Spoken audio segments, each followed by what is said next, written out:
Mheshimiwa Rais, majina yangu ni Mheshimiwa Sam Lokales kutoka Tiaty.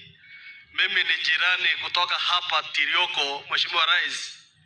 Na sisi watu wa Tirioko na watu wa Cheptulel na watu wa Marakwet ndio tuliathirika sana kwa mambo ya insecurity katika valley hii.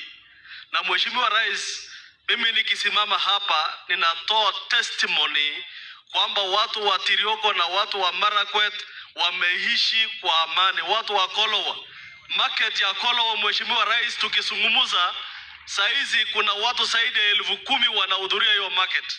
Na kwa hiyo Mheshimiwa Rais, tunakuomba kama watu wa Kolowa kwamba utujengee market kubwa pale Kolowa ambayo itakuwa historia ya amani kati ya Pokot na Marakwet ambayo tulipigana kwa muda mrefu.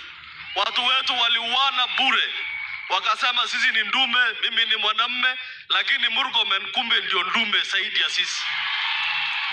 Akamaliza undume yetu, sasa sisi tunafuata nyuma. Mheshimiwa Rais, hatuna neno ya kusema. Kuna mambo mengi Mheshimiwa Kamketa sema kwa niaba ya Tiaty, lakini kwa hiyo ya amani nimesema asante Mheshimiwa Rais.